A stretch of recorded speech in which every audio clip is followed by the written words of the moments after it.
एक बार की बात है, एक गांव में रमेश नाम का एक आदमी अपनी पत्नी शारदा के साथ हंसी खुशी एक घर में रह रहा था। शारदा माँ बनने वाली होती है और कुछ दिनों बाद वो एक बच्ची को जन्म देती है। शारदा की बेटी बिल्कुल काली पैदा होती है, पर शारदा और रमेश फिर भी उसे बहुत प्यार करते हैं और उसका नाम मुस्कान रखते हैं। एक साल बाद शारदा को एक बेटा होता है जिसका नाम वो नकुल रखते हैं। नकुल जब 2 साल का होता है तब शारदा की तबीयत बहुत खराब हो जाती है और उसकी मौत हो जाती है। अब कैलाश बेचारा अकेले ही दोनों बच्चों को पालने लगता है। धीरे धीरे समय बीतता है और मुस्कान 5 साल की हो जाती है। मैंने तुम्हारा और नकुल का स्कूल में एडमिशन करवा दिया है।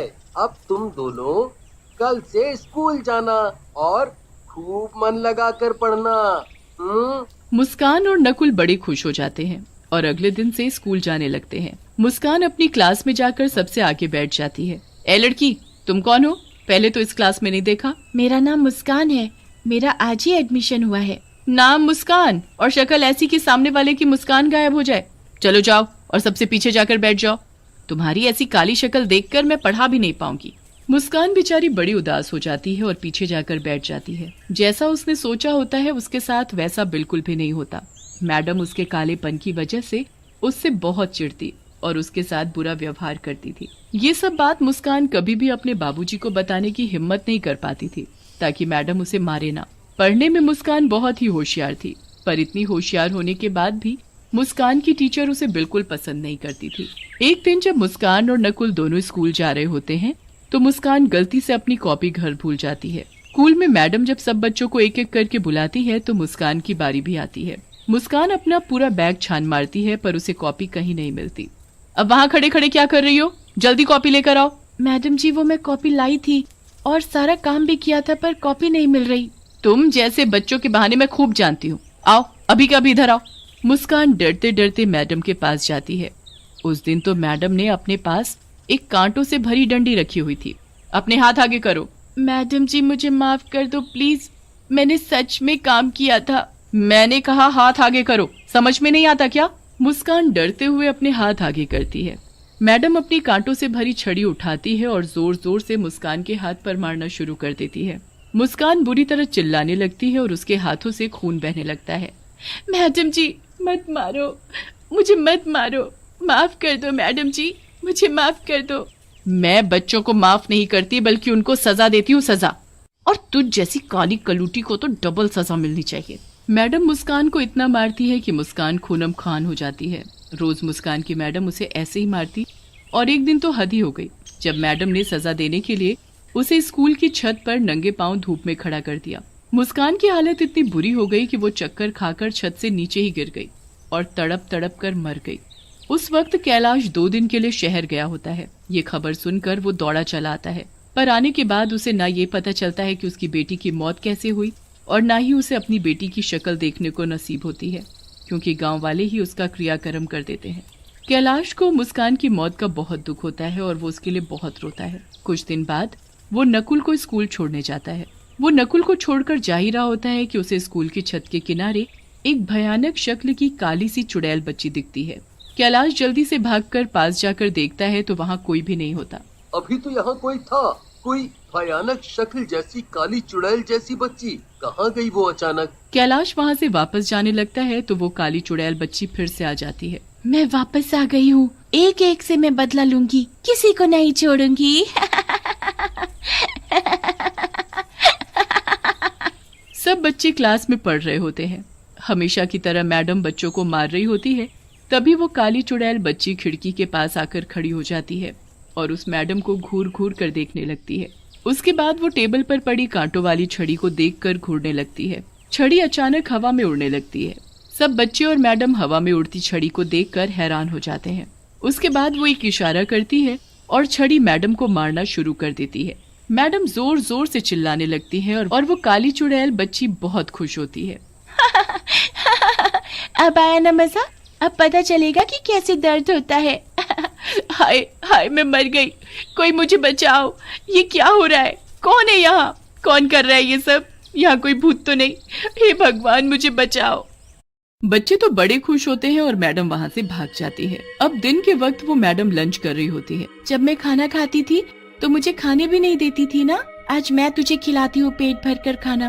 काली चुड़ैल बच्ची अपना हाथ गोल गोल घुमाती है और सारा खाना हवा में गोल गोल घूमने लगता है। अरे अरे ये क्या हो रहा है? ये कैसे हो सकता है? यहाँ पक्का कोई भूत है।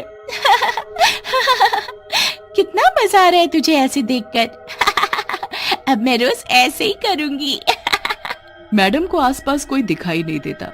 वो खुद को बचाने की कोशिश करती है पर मैडम के हाथ पैर नहीं हिल रहे होते। पूरा दिन वो काली चुड़ैल उस मैडम को ऐसे ही परेशान करती है। अब रात हो जाती है और मैडम अपने घर आराम से सो रही होती है। तभी वहाँ चुड़ैल बच्ची आती है और बेड के पास जाकर खड़ी हो जाती है। मेरे रंग की वजह से मेरे साथ इतना बुरा बर्ताव किया, अब मैं बताऊंगी कि कोई ऐसा करे तो कैसा लगता है। चुड़ैल बच्ची अपना हाथ मैडम के मुंह के आगे गोल गोल घुमाती है और मैडम का रंग सुर्ख काला पड़ जाता है। चुड़ैल बच्ची ये देख बड़ी खुश होती है।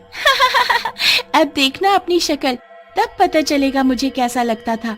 अब महसूस करना मेरी तकलीफ। अगली सुबह जब मैडम शीशे में खुद को देखती है तो उसके होश ही उड़ जाते हैं। वो जोर जोर से चिल्लाने लगती है, ये क्या हो गया? मैं काली कैसे हो गई? मैडम रगड़ रगड़ कर अपना मुंह धोती है पर उसका रंग वैसे का वैसा ही रहता है। उसे बिल्कुल समझ नहीं आ रहा होता कि रातों रात उसका रंग काला कैसे पड़ गया। वो जैसे तैसे अपने मुंह पर ढेर सारा पाउडर लेकर स्कूल जाती है ताकि उसका काला रंग छुप सके। पर जैसे ही स्कूल पहुंचती है तो चुड़ैल काली बच्ची उसका पहले से ही वहाँ इंतजार कर रही होती है। कब तक अपने इस रंग को छिपाएगी? इसे तो मैं अभी सबके सामने ला देती हूँ। चुड़ैल बच्ची अपने जादू से बारिश शुरू कर देती है और मैडम का सारा मुंह धुल जाता है। मैडम को ऐसे देख सब बच्चे उन पर हंसने लगते हैं। मैडम जल्दी से छुपते छुपाते क्लास में जाती है और किताब को मुंह के आगे रखकर पढ़ाने लगती है ताकि उसे कोई देख न सके। चुड़ैल बच्ची वहाँ भी आ जाती है और जादू से मैडम के हाथ की किताब उड़ाकर गिरा देती है। बच्चे मैडम को देख बहुत तेज हंसने लगते हैं। क्यों हंस रहे हो? तुम्हें उससे क्या? काली हो तो क्या किसी के कालेपन का मजाक उड़ाना चाहिए? चुपचाप बैठकर पढ़ाई करो। मैडम क्लास से बाहर जाने लगती है कि तभी पीछे से एक बच्चा बोलता है, जब खुद मुस्कान के कालेपन का मजाक उड़ाती थी तब ये बात नहीं पता थी क्या मैडम को? मैडम उस बच्चे की ये बात सुन लेती है पर चुपचाप वहाँ से चली जाती है और अकेले जाकर बैठ जाती है। वो बच्चा बोल तो सही रहा है, मैंने उस मुस्कान के साथ कितना बुरा किया क्योंकि वो बस काली थी इसलिए। मैडम यहाँ बैठकर अफसोस कर रही होती है और उधर कैलाश छुट्टी होने पर नकुल को स्कूल से लेने आता है। कैलाश को फिर से वही काली चुड़ैल बच्ची छत पर खड़ी दिखती है। आखिर ये चक्कर क्या है? मुझे जाकर देखना चाहिए। वो लड़की कोई और नहीं मुस्कान थी और वो मुझे बार बार इसीलिए यहाँ दिखती थी ताकि मैं यहाँ आकर ये सब देख सकूं। उसके साथ जरूर कुछ गलत हुआ था। तुम चुड़ैल नहीं, मेरी बेटी हो, है ना? तुम मुस्कान हो ना? हाँ पापा। मुस्कान सब कुछ अपने पिताजी को बताती है। कैलाश को बहुत गुस्सा आता है। मैं नहीं छोड़ूंगा उस मैडम को जिसकी वजह से आज तुम मेरे साथ नहीं हो। उस मैडम को मैंने उसके किए की सजा दे दी है। अब वो भी जिंदगी भर काले रंग के साथ जिएगी और वैसे भी उसे अपने किए पर पछतावा है। मैं तो बस आपको ये बताना चाहती थी कि मेरी मौत कोई हादसा नहीं थी, मुझे मजबूर किया गया था। कैलाश उसी वक्त मैडम के पास जाता है पर वो मैडम उसे कहीं नहीं मिलती। उसके बाद वो पता करता है तो पता चलता है कि मैडम हमेशा के लिए स्कूल छोड़कर चली गई है। कैलाश निराश होकर घर जाता है तो वहाँ मैडम उसका इंतजार कर रही होती है। कैलाश को देखते ही वो हाथ जोड़कर रोने लगती है। मुझे माफ कर दो, सब मेरी वजह से हुआ है। मैंने बहुत बुरा किया था आपकी बेटी के साथ, पर मुझे बहुत पछतावा है। आप मुझे कोई भी सजा दे दो, मुझे मंजूर है। कैलाश मैडम को सब बताता है। मैडम वहाँ बैठकर बहुत रोती है और तभी चुड़ैल बच्ची वहाँ आती है। अगर पछतावा है तो जाओ, बच्चों को शिक्षा दो, कभी किसी के साथ ऐसा व्यवहार मत करना। मुस्कान, मैं ऐसा ही करूंगी। मुझे अपने किए पर जिंदगी भर अफसोस रहेगा। मैडम उसके बाद एक ऐसे स्कूल में नौकरी करती है जहाँ विकलांग बच्चों को पढ़ाया जाता है। वो उन्हें खूब प्यार करती है और उसके अच्छे व्यवहार के साथ साथ उसका काला रंग भी फीका पड़ता जाता है।